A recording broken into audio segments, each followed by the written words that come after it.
Family কার্ডের কারণে দেশে মূল্যস্ফীতি হবে না। প্রথমবারের মতো সংসদে প্রশ্নোত্তর পর্বে এই কথা বললেন প্রধানমন্ত্রী তারেক রহমান। জানান, দেশের অর্থনীতি সচল ও শক্তিশালী করাই সরকারের লক্ষ্য।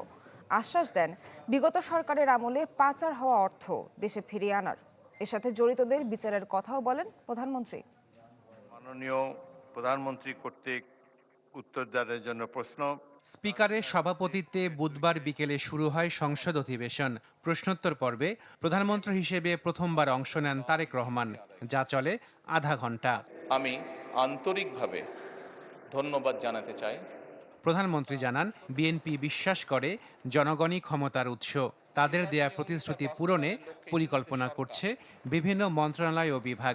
আমরা যে কৃষক কার্ডটি ইনশাল্লাহ আগামী 14 তারিখে পয়লা বৈশাখের দিন চালু করতে যাচ্ছি,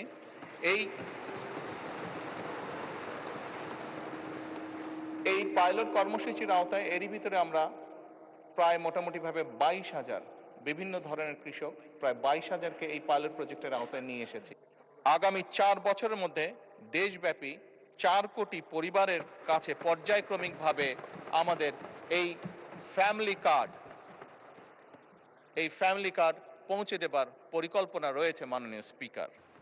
অন্য এক প্রশ্নে তিনি দাবি করেন, ফ্যামিলি কার্ডের কারণে দেশে মূল্যস্ফীতি হবে না, বরং চাঙা হবে অর্থনীতি।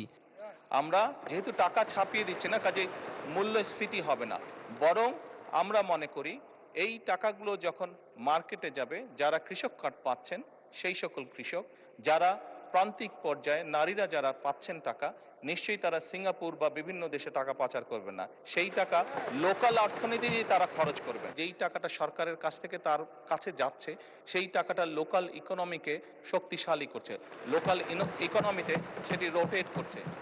তারেক রহমান জানান, 2009 থেকে 2023 সাল পর্যন্ত বছরে 1.8 লাখ কোটি টাকা বিদেশে পাচার হয়েছে। এই অর্থ ফিরিয়ে আনতে নেওয়া হয়েছে বিভিন্ন উদ্যোগ।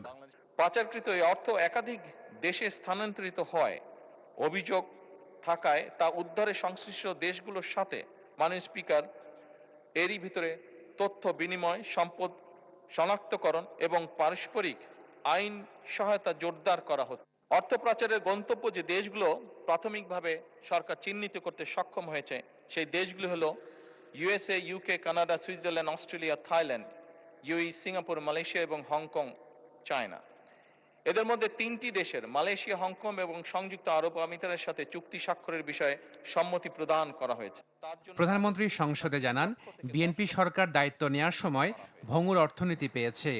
ঘুরে দাঁড়াতে টুটি চেপে ধরা হয়েছে দুর্নীতির। সরকার পরিচালনার দায়িত্ব গ্রহণ করার পর থেকে আমরা দেখছি যে আমরা অত্যন্ত ভঙ্গুর একটি অর্থনীতি পেয়েছি। Ashikin Prince, channel 24, Dhaka.